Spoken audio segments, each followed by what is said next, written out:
Hello, everyone, and welcome to the Green Man channel. Hope you're all good and well. So it's time for another episode of Symphonic Sundays. I'm very excited and delighted to be joined today by Elina Siirala, the vocalist of the band Leaves' Eyes. And it's an exciting time because it's obviously we're in the run-in to their new release, OK, Myths of Fate, which is due out on the 22nd of March. So I will drop a link in so people can go and check it out, pre-order the album. And yeah, so how are you today, Elina? I'm good, and it's really nice that you're having me here tonight. Always happy to talk about our new album. So, Yeah, you're absolutely welcome. No, it's great to have you here. So, in the run into the album, I mean, what you've had two other albums, right, with Leaves' Eyes prior to this point. yes. Is does this feel a little bit different to the lead into those albums, The Last Viking and Sign of the Dragonhead? Does this feel any different to that? Yeah, for sure. I mean, I'm talking from my point of view, of course, but I mean, I'm sure other people can hear it as well. There is a bit of a difference.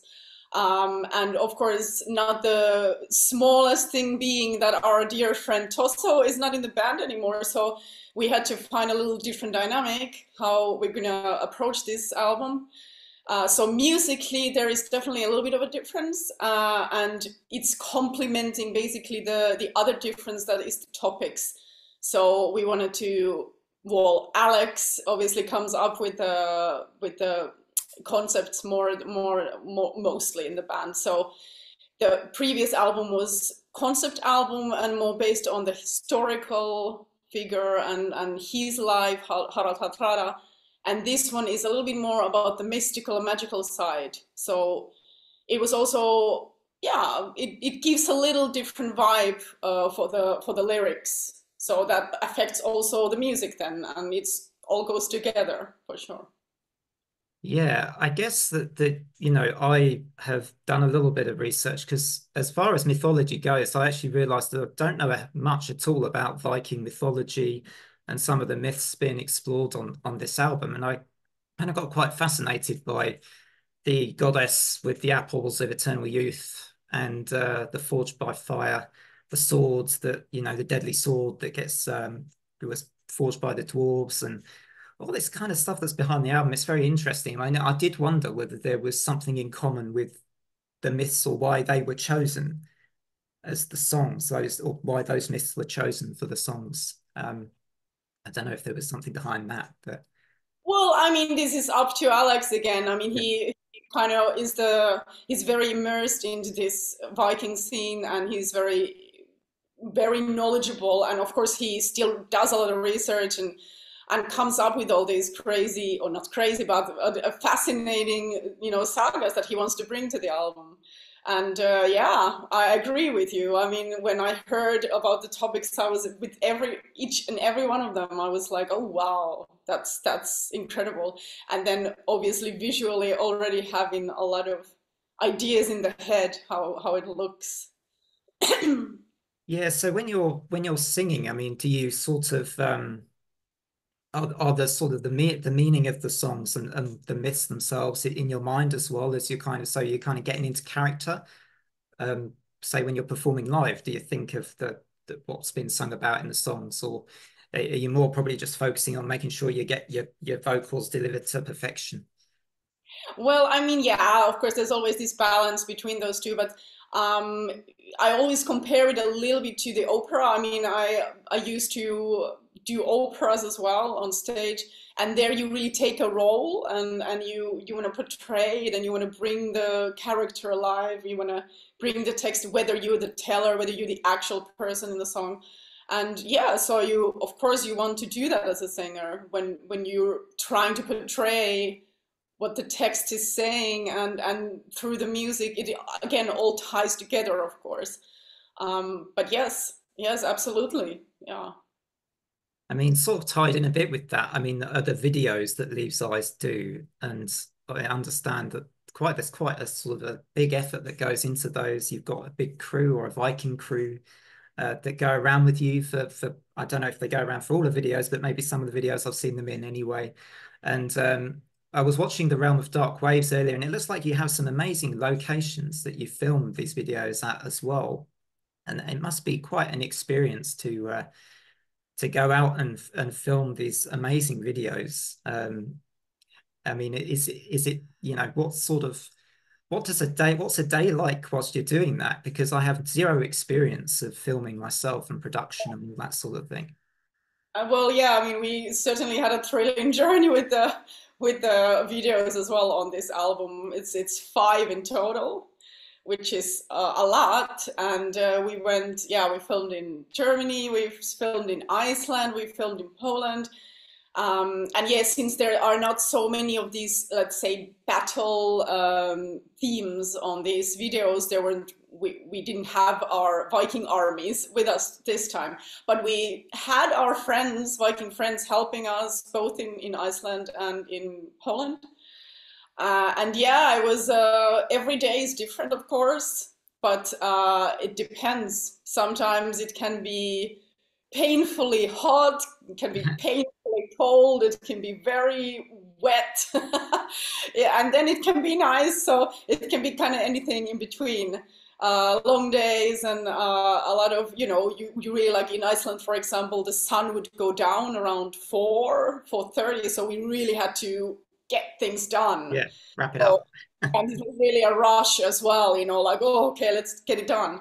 But I mean, I'm not complaining. It was really incredible experience, and the results are speaking for itself, I Yeah, think. yeah, yeah. It's all like mini films. Yeah.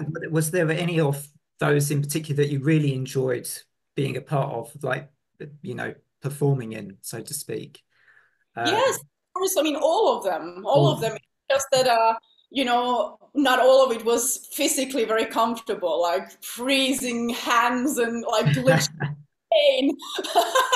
But I mean, it looks incredible, and you feel the Mm, character, and it's just, yeah, I love it all. I love being in the character. I love doing the singing parts. It's all. I mean, yeah, I'm very privileged, and I love doing it. Yeah. yeah, yeah. So, as I understand, you've got a tour coming up very soon, actually, and you're going to be in Birmingham pretty soon for the first UK date. Now, me being in the UK, I was like, oh, you're coming to the UK. And you've got a date in London, I think, as well. So, and Manchester. I think Manchester I saw too. So, I'm just trying to remember all these off the top of my head suddenly.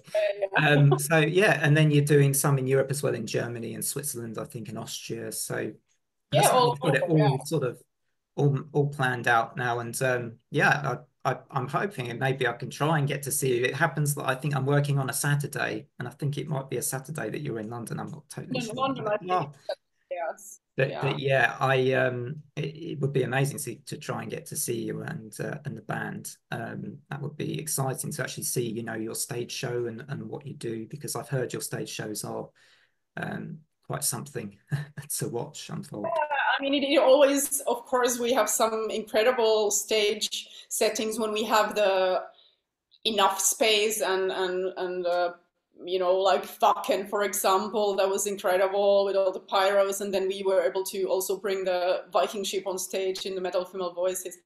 But of course, you can't always do that on a club show. But Yeah, yeah, yeah. we you bring the energy and the music. The music takes you, into another world, and it really speaks for itself again. It's just that we love playing live, so yeah, I think that's really what people. Also, we feed the energy, and you get it back from the audience. Mm. That's the beauty of playing live. Are you going to come across the English Channel in a Viking boat? Of course, Yeah. Well, fantastic. rowing ourselves. A new invasion. Yeah. It sounds pretty exciting. Are there any songs that that you're really looking forward to performing live? Yeah, all of them. I mean, we already played two of them now a couple of times on the cruise, 70,000 tons. But yeah, there will be more. And of course, because we didn't get to really tour with the previous album, The Last Viking, so those songs are mostly new to people as well. So we have actually a lot of new material. So it will be really nice to get to play that live. Yeah. there must be one song that maybe you're looking forward to a bit more than the others, or are you just looking forward to Yeah, the yeah, whole sure. I thing? mean, the thing is that I didn't play them live, so but I'm Oh, looking forward to playing. I mean, should I then? I don't know. I don't want to give all you give the everything. game away.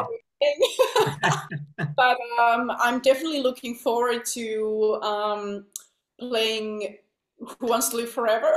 That one Mhm. is the third single that came out now, so we are going to be playing that song. So it's going to be exciting to, play that one live for sure. Yeah, I think yeah, I mean I've been listening to the album. I've had a promo and everything, so I've had a chance to listen to the whole thing, which I feel very fortunate to have that privilege. And yeah, I've been enjoying obviously the singles I knew. But it was good to sort of listen to the album in full and sort of discover some of the other tracks on there. But there's, some variety. I mean, you've got Goddess of the Night, which is a bit more of a sort of ballad. So there's quite a lot of these anthemic tracks I noticed on the album, lots of fist pumpers. I guess it's sort of, yeah, I mean, also with The Last Viking, I noticed that sort of, it feels like a little bit of a natural continuation to that album, if I may say so, to The Last Viking in a way, and it sort of continues in that same vein somewhat for me. And yeah, I've sort of really been enjoying the tracks and their sort of that anthemic feel that they all have. And I can imagine that the live setting for this would make it really great. You've got quite a lot of aggressive songs in this album as well, like Forged by Fire, the opening track as well. So I dare say you might get a few mosh pits maybe starting. Yeah, yeah. It's a really nice combination. It has a lot of variety, I think, this album. It's all this, like even the singles that are released now, Forged by Fire, Realm of Dark Waves, and Who Wants to Live Forever, they're all quite different songs, actually. So, and then it's the rest of the album. So it's a nice whole, but also very good individual tracks. So it's I think, a nice mix for sure. Yeah, yeah, I do think it's a really good balance. Yeah, so like I say, I am definitely sort of looking forward to or hoping to get to see you guys live as well if I can. That would be And great. yeah, I guess I mean, what do you think may obviously you've got the touring of this and the release dates coming up in a month's time. So can you see what maybe the future? I mean, this is looking very far ahead, but can you see what the future might look like for Leaves' Eyes at this point? What even looking, are you sensing what the direction of travel might be, or is it just far too early to tell at the moment? Well, yeah, that's the thing. I'm just so enjoying now all the Yeah, hard work. Now don't I'm think looking too far forward ahead.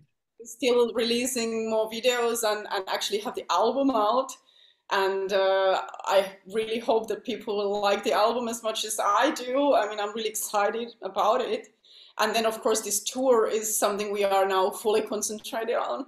That's going to be the next big thing. And after that, I'm just, yeah, I hope people will love the album and we get to play, live as much as possible because it's been now, yeah, because of the pandemic and everything, it was a long time for us to get back on the road. So really, really looking forward to it.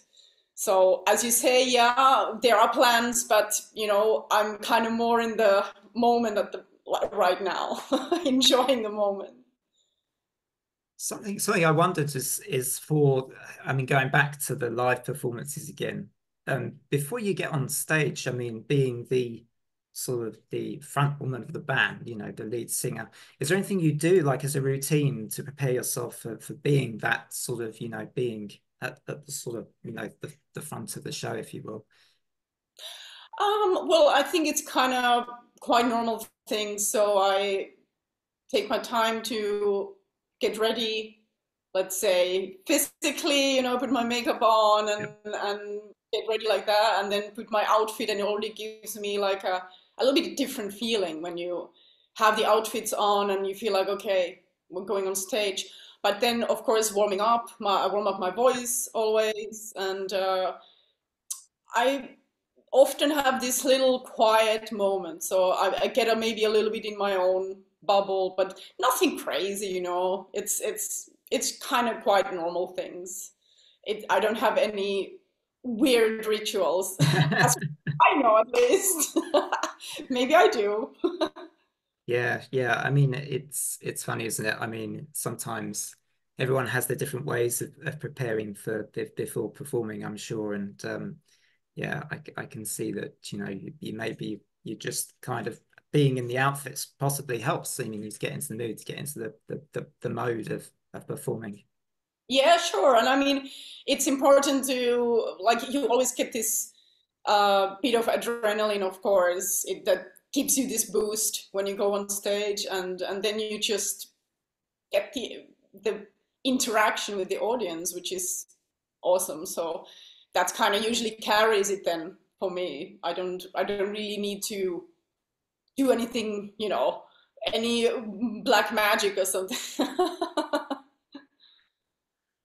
So, thinking a bit about the songs again, and obviously, Alex, he's writing the lyrics, is he? And so, how are you then involved in, are you deciding how you deliver those lyrics and that kind of thing? Yeah, I mean, the whole process of this album was a little bit different, as I mentioned. So basically, lyric wise, Alex was coming up with the concepts, except for one song in Eternity that I wrote for the album. So those lyrics are also from me. Yep. Uh, but yeah, I mean, it's then we had these awesome orchestrations from Jonah, and it was just a big cooperation. I mean, that's how it felt for me. Yeah. And it was a yeah, a very nice process, a little bit different for me this time. I was in the studio a lot, sitting there while we were working out, yeah, everything from guitar riffs to even for the drums, and of course for the vocal lines and everything. So it was yeah, felt like a together thing. And for the when it comes to the text, then of course, yeah, we also have to work on the text, how they fit into the melodies, the rhythms. Yeah. Uh, we have to change a little bit of something, and and then we do the pre-production. So before I go to really record, I know what I'm doing basically, more or less. I found it interesting what another singer I spoke to recently on this channel said, that it's like once the song starts to come together, it's like a ball that unwinds, and things start to come naturally after you've kind of got the early part of the song, if you like, maybe written, or you got that platform for the song there, whether it's a melody or something, and how it sort of becomes like a ball that unwinds. I just found that a really interesting analogy. Was that sort of like was that a bit like how it happened for Leaves Eyes?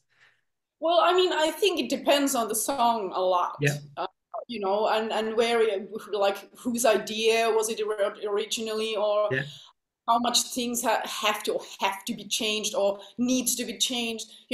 Sometimes it's, let's say, requires a little bit more work. So you have to sometimes it feels like, okay, this is not quite working, or we need to change something. And sometimes it flows really easily. And I think it's normal in a creative work that you have all kinds of ways to get into the end, let's yeah, say.